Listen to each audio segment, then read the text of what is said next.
जय बद्री केदारनाथ दोस्तों, बहुत बहुत स्वागत है आपका मेरे एक और यूट्यूब वीडियो पे। तो दोस्तों, आज कोई म्यूचुअल फंड पोर्टफोलियो तो शेयरिंग नहीं होगी क्योंकि म्यूचुअल फंड पोर्टफोलियो अपडेट हुआ ही नहीं है। तो कल तो शनिवार था तो वैसे का वैसे ही है स्थिति। लेकिन आज मैं दो ऐसे म्यूचुअल फंड्स का कंपैरिजन करने जा रहा हूँ जो स्टालवर्ड्स हैं इस इंडस्ट्री के, मतलब बहुत पुराने फंड है। एक ज़माने में मैं भी इनमें इन्वेस्ट किया करता था और over the period of time इनके नाम भी बदलते रहते हैं, लेकिन ये बहुत पुराने फंड हैं। आई थिंक आप समझ लो 20-20 साल पहले भी ये फंड हुआ करते थे, हालांकि इनके नाम बदलते रहते हैं over the period of time, लेकिन ये पुराने फंड हैं। और इंसेप्शन डेट भले ही थोड़ा इन्होंने आगे पीछे कर दी हो, या फिर पहले ये किसी और नाम से आते थे फिर दूसरे नाम से लॉन्च कर दिया, तो डेट बदल जाती है। लेकिन मोटे मोटे ब्लू चिप या लार्ज कैप फंड हुआ करते थे 20 साल पहले भी।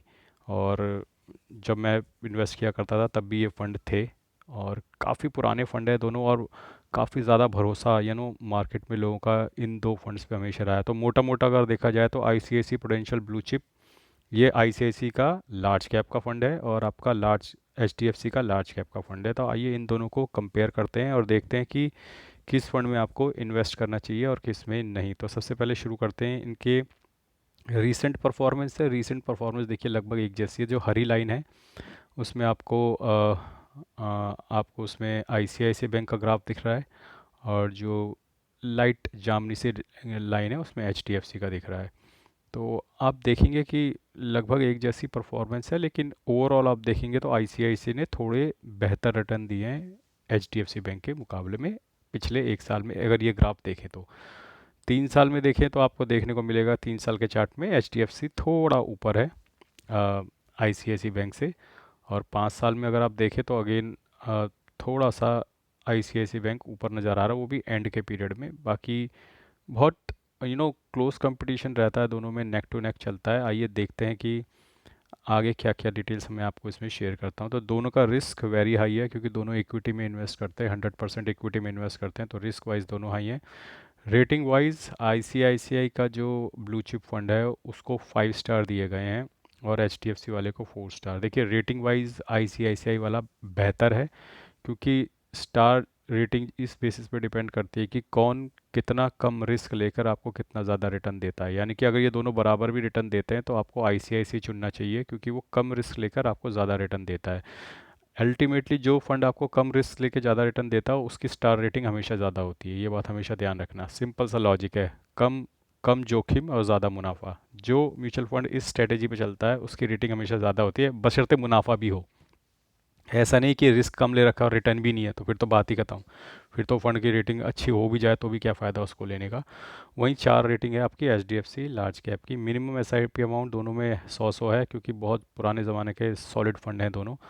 एक्सपेंस रेशियो 0.91 है आईसीआईसी का और 1.01 है एचडीएफसी बैंक का। तो एक्सपेंस रेशियो परस्पेक्टिव से भी आईसीआईसी ब्लू चिप एक बेहतर फंड है। और आप देख सकते हैं कि आई थिंक 10% महंगा है एक्सपेंस रेशियो वाइज एचडीएफसी का।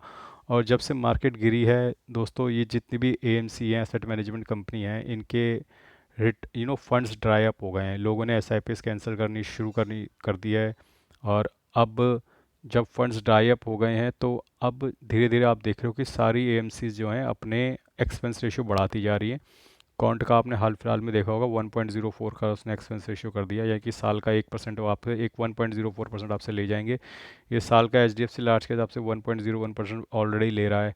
0.91% I C I C potential blue chip ले रहा है। अब आप देखोगे कि धीरे धीरे सारे एम सीज अपना एक्सपेंस रेशियो बढ़ाएंगी क्योंकि अब पीछे से फंड्स ड्राई अप हो गए हैं, पीछे से फंड्स नहीं आ रहे हैं और अब इनके पास कोई और ऑप्शन बचा नहीं है अपनी प्रॉफिटेबिलिटी बनाए रखने का। तो ये लोग अब एक्सपेंस रेशियो बढ़ाएंगे।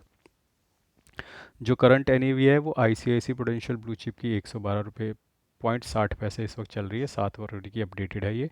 और आपका H D F C large cap की 116 पॉइंट 1,167.60 पैसे 7 फरवरी की ये चल रही है। ये देखिए 1 जनवरी 2013 को ये दोनों फंड एक साथ स्टार्ट किए गए। हालांकि ये पहले किसी और नाम से आते थे, ठीक है, तो ये स्टार्ट 2013 दिखा रहा है, लेकिन उससे पहले एचडीएफसी के और ये आईसीआईसीआई के किसी और नाम से फंड आया करते थे। और वो थे ही लार्ज कैप। ये जस्ट है कि लार्ज कैप कैटेगरी में इन्होंने एक और लॉन्च कर दिया फिर धीरे धीरे उसे बंद कर दिया होगा। और एग्जिट लोड बहुत इंपॉर्टेंट है, दोनों का ही बराबर है। Exit load of 1% if redeem up to 1 year, exit load of 1% if redeem within 1 year. तो दोनों में ही 1 साल का एग्जिट लोड है। अब आप देख लेते हैं, सबसे इम्पॉर्टेंट चीज़ अब आ जाती है रिटर्न्स। तो आप देख सकते हैं 1 साल में आईसीआईसीआई ने 11%, 11.1% का रिटर्न दिया और एचडीएफसी ने 8.1% का रिटर्न दिया है। 3 साल में 16.8% का रिटर्न दिया है आईसीआईसीआई ने और एचडीएफसी ने 16.9% का रिटर्न दिया है। 5 साल की अवधि में आप देखोगे तो 18.9% का रिटर्न दिया है आईसीआईसीआई ने और 17.8% का रिटर्न दिया है एचडीएफसी ने।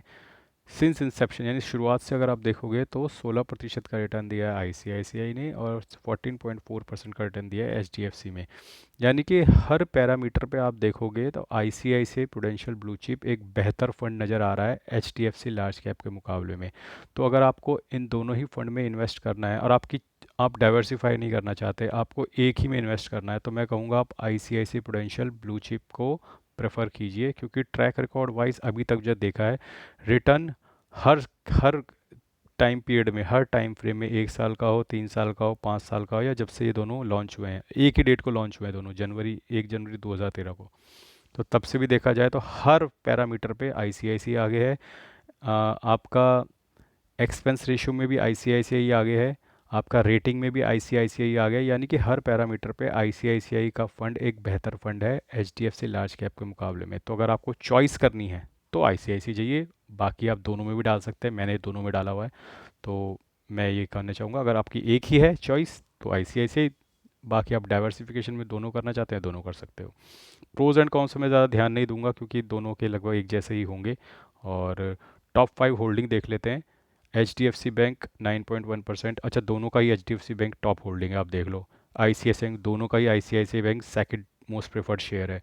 लार्सन, दोनों का ही Larsen Toubro third preferred share है। इन्फोसिस चौथे नंबर पे आ रहा है आईसीआईसीआई के, और भारतीय एयरटेल जो है चौथे नंबर पे आ रहा है एचडीएफसी के, और भारतीय एयरटेल पाँचवें पे आ रहा है आईसीआईसीआई के, एनटीपीसी आ रहा है एचडीएफसी के 5वें नंबर पे। तो शेयर्स भी लगभग एक जैसे ही हैं, तभी मेरे ख्याल इनके रिटर्न भी एक जैसा है। ये टॉप 5 होल्डिंग है, यानी कि मेजर जो शुरुआत के 30-35% पोर्टफोलियो है वो इन्हीं में जा रहा है, in mutual fund, in in shares में जा रहा है, तो इसीलिए रिटर्न भी एक जैसे ही आ रहे हैं। आई थिंक ये देखने की बात है। और बस फंड मैनेजर अलग अलग हो जाए, क्योंकि एक जैसी फंड ले रखे हैं, कहीं ऐसा ना हो कि फंड मैनेजर भी है। खैर ऐसा तो हो नहीं सकता। तो फंड मैनेजर जो हैं आईसीआईसी के हैं अनीश तवाकले, और एचडीएफसी के हैं राहुल बैजल। तो ये उनकी क्वालिफिकेशन है अबाउट फंड पॉपुलर कंपैरिजन। तो आई थिंक हमने मोटा मोटा पूरा कंपैरिजन देख लिया है आईसीआईसी प्रूडेंशियल ब्लू चिप का और एचडीएफसी लार्ज कैप का।